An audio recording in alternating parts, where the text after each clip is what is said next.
Hello, and welcome to a brand new episode of 20-Minute Playbook, where each week we sit down with an elite performer from iconic founders to world-renowned investors and best-selling authors to dive into everything from their daily routine to their favorite books, tools, superpowers, and more, all in less than 20 minutes.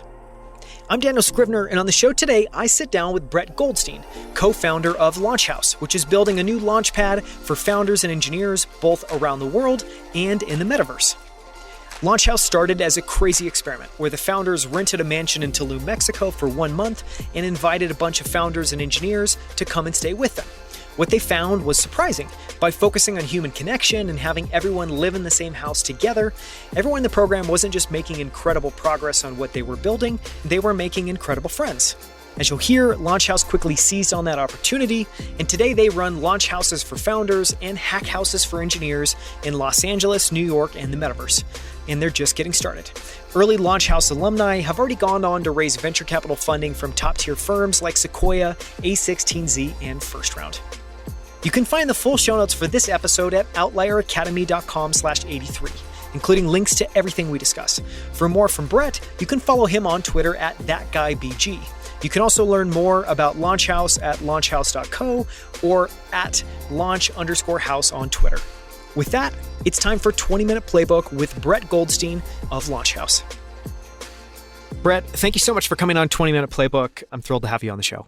Thanks. So this is going to be a little bit faster paced. We try to keep these episodes under 20 minutes. And the first question that we always ask is for a recent fascination. So this can be anything. It can be super close to what you're working on day to day, which is Launchhouse. It can be much broader, much more esoteric about stuff in crypto or DAOs, whatever you're thinking about.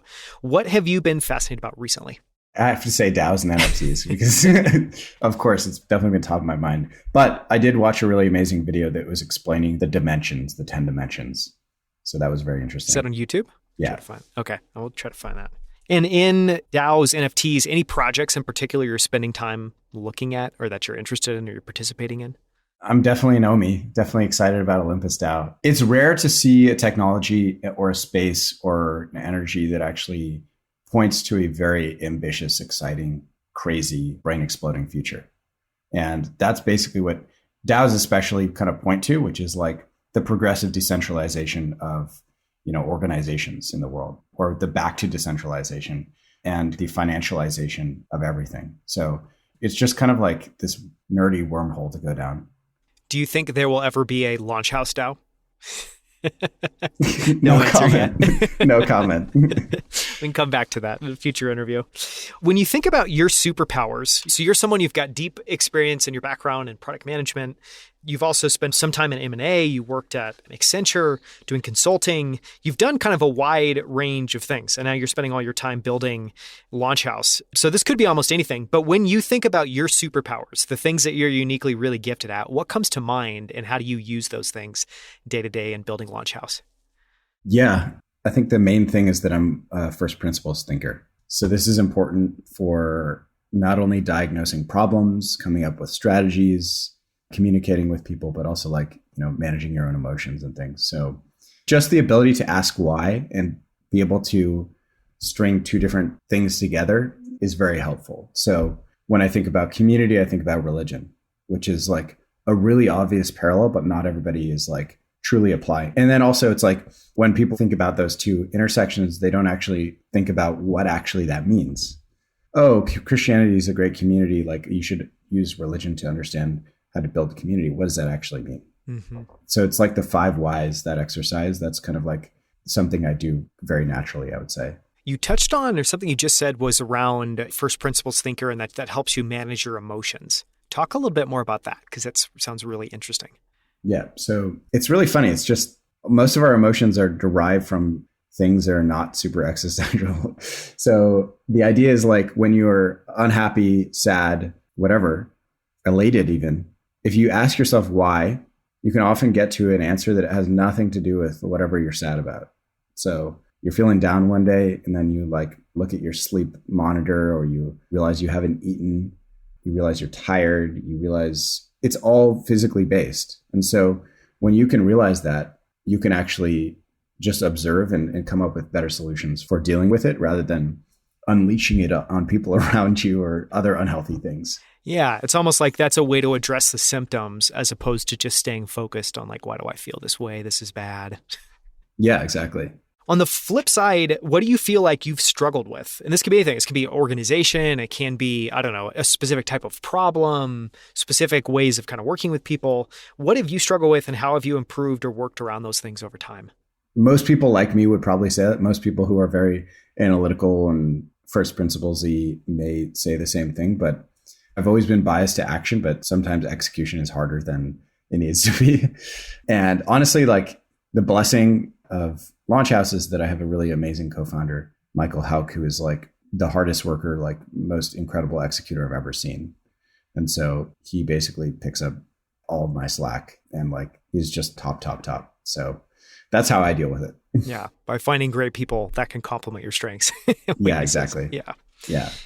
On the habit and routine side, do you have a very structured daily, weekly, monthly routine or anything there that you've experimented with that has had a positive impact on your life, your performance?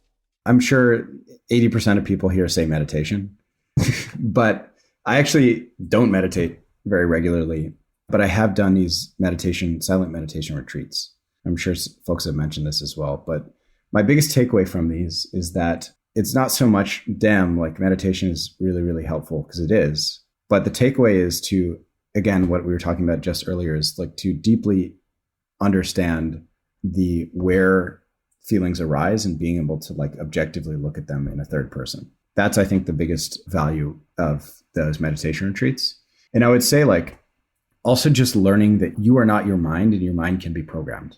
That's like one of the biggest life upgrades you can ever have is that understanding. So as an example of something that I used to do is if I wanted to create a meditation practice, I love Oreos. It's just my guilty pleasure. It's a good one. Yeah. And so what I did is I bought a box of Oreos and whenever I wanted an Oreo, I said, I'm going to meditate for 5 minutes and then I'm going to eat the Oreo. And if I want two, I'm going to do 10 minutes. And so what happened is it had this bidirectional effect where like when I wanted an Oreo, I'd meditate. And then I get the reward and I'm like, dang, I love meditating. It's just a reminder that we're all just kind of stupid monkeys sometimes. Yeah. And that you can play with that and control that in really interesting ways. That's fascinating. And no one has actually brought up doing an extended meditation retreat. How many days have you done? I don't know, any advice for someone thinking about doing it for the first time? Yeah. So I did a 10-day fully silent meditation retreat. It's 10 hours a day of meditation as well. It's one of these things where like, you shouldn't do it if you have like a history of like severe psychological mental illness, but basically everybody else, you should just do it. It is incredible. It is eye-opening. I would think of it like brainwashing in a literal sense. So washing is like cleaning things out. You don't realize it, but your brain just kind of accumulates, your mind accumulates a lot of gunk. And if you sit and actually let it rest, the gunk just starts evaporating from your mind. And you just feel very refreshed, you're very clean afterwards, but you also start touching on these more deeper philosophical, existential things around like, just like deeper connections with energy and all that stuff. Yeah. 10-day retreat. Wow. That's definitely something on my list to do, although 10 days sounds ambitious. It sounds very ambitious for the first time. Yeah. On the fitness side, what's your approach to diet, exercise, and sleep, and how much have you maybe optimized those things?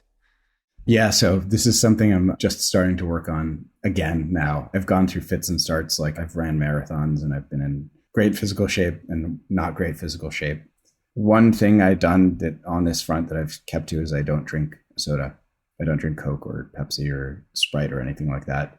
It's a modest upgrade, but I think there's this idea of, 1% better. If you can figure out what the 80-20 is, like what's something that you are doing consistently that is very bad, that is easy to cut out, then you're going to be in a good position. Yeah, that's super interesting. On the personal growth side, do you have a favorite failure? When we ask this question, it's always a little weird, I think, if you've never kind of thought about it before. But I think we're trying to get at there is one, get people talking about failures that they've had a little bit more openly. And then two, just this notion that failures aren't inherently bad. And there's actually a lot of things, if you look back through anyone's life, that a certain goal not achieved might still be a wonderful thing to propel them in a better direction or teach them a valuable lesson. When you think about a favorite failure, does anything come to mind?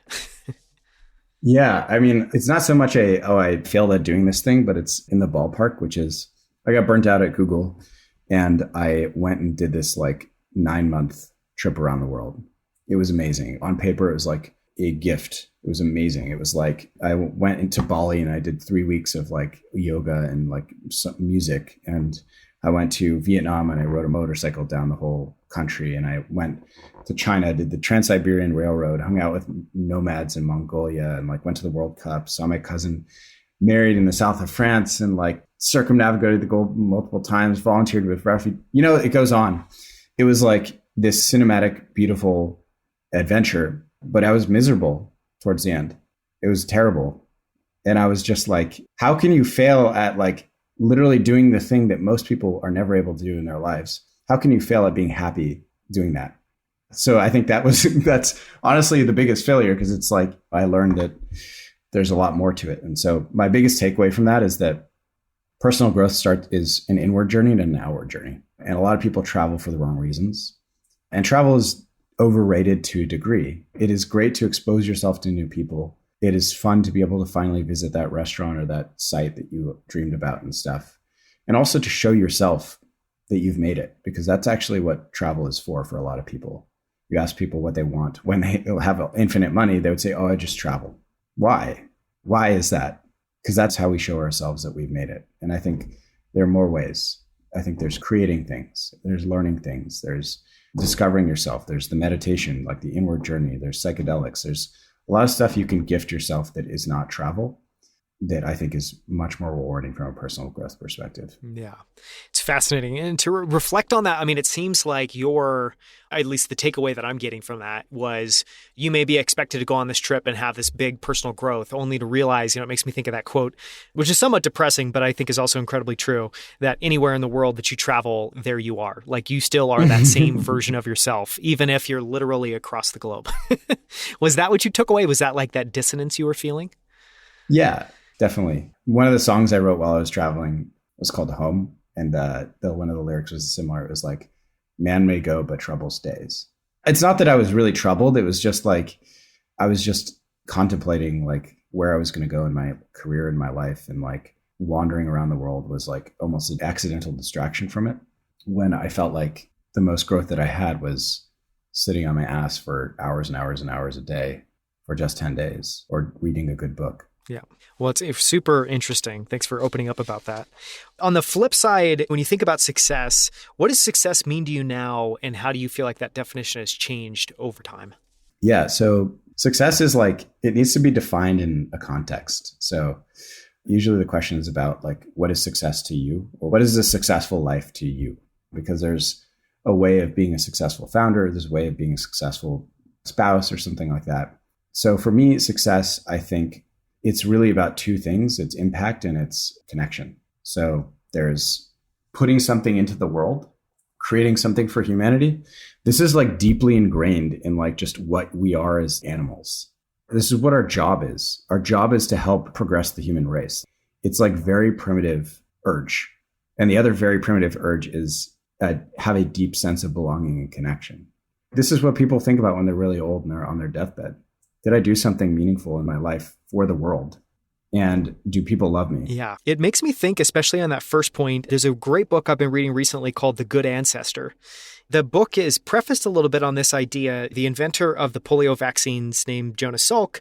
And it's interesting to think about the polio vaccine, especially now where we have this COVID vaccine. There's been a lot of talk around, should Moderna own the IP to that? Should this be this kind of open thing?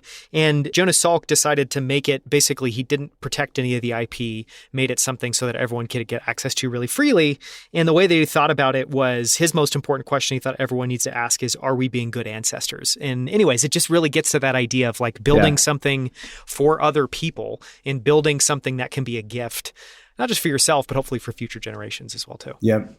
And it's interesting because you think about like what's a standard career trajectory for a lot of people is it's build wealth, take care of yourself and your family by the relative standards for the people around you. So if your family is like a bunch of lawyers and doctors and Goldman execs, then you have a different level of wealth you need to achieve to feel like your basic needs are met. And that's actually related to the need to belong, because you want to feel like you have a spot in your family, in your community. And you need to do that by having a certain level of achievement. But then what happens after that? People go into philanthropy. They start donating. They volunteer to be like the kid's, soccer coach. It's about giving back. And so it's like after your basic needs are met, it's literally about giving back. Well, and it seems like literally all roads lead to just the recognition that at the end of the day, anyone that I know that's built wealth, I think it just gets very old after a point in time. You realize that that's, not anything to pursue in and of itself because there's really nothing there. Last question is around gratitude. What are you most grateful for in this phase of your life? And I know you're building a fascinating company. You're getting the chance to work with this wonderful friend, Michael, in building Launch House. You're having an enormous amount of success. So I'm sure there's a lot to be grateful for there. So it could be there, it could be somewhere else. What are you most grateful for? What comes to mind? Yeah, I would say I have a really fun job. It's not B2B SaaS. There's a lot to it. It's very rewarding across the board. I get to meet amazing people. I get to hang out in these beautiful locations. I get to help people level up in their careers and achieve, success that they never thought they would achieve, or maybe they thought it, but I get to play a role and I get to help people connect and stuff. So it's this magical thing where it's kind of all those things that I was talking about roped into one, and it's very creatively fulfilling as well. So every week I'm just like kind of blown away that something happens where I'm like, what the heck? How is this possible? Is this my life? It's the best place to be. Yeah. And that also the views never get old from Beverly Hills. From Paris Hilton's old house in Beverly Hills. Yeah. Yeah. Okay. Last question. Last question. I just thought of this. So you obviously with Launch House, you guys are taking engineers, you're taking founders, you're taking people that want to build, that are potentially at the start of some sort of journey and helping them figure out where to go from there. If you could only give those people one piece of advice, one quote, something to read, what would you leave them with? What would you tell them? Here we go. Cue the background motivational music. Let's go. Belief is the most important thing. And it's not even in a like, oh, if you only believe in yourself and then pat on the head, like, you can do anything.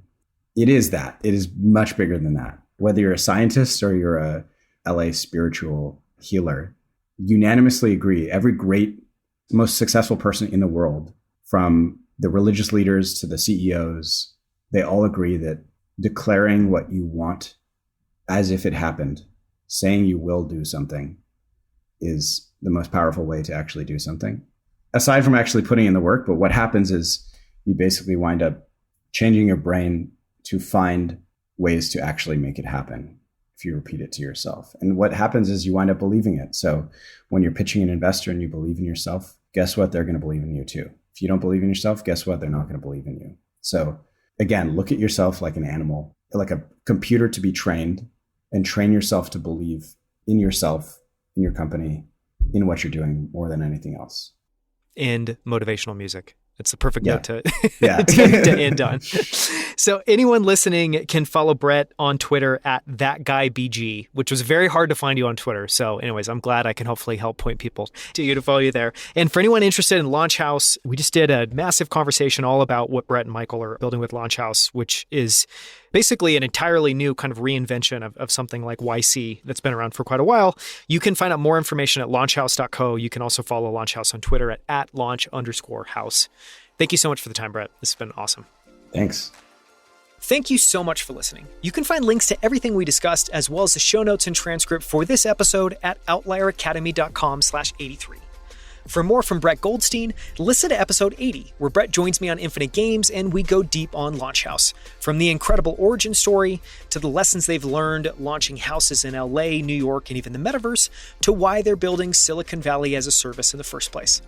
You can also find more incredible interviews with the founders of Superhuman, Levels, Rally, Common Stock, and Primal Kitchen, as well as best-selling authors and many of the world's smartest investors at outlieracademy.com. And you can also now find us on YouTube at youtube.com/outlieracademy. We're on our channel. You'll find all of our full-length interviews as well as short clips from every episode, including this one. From our entire team, we hope you enjoyed the show, and we hope to see you right here next week on 20 Minute Playbook.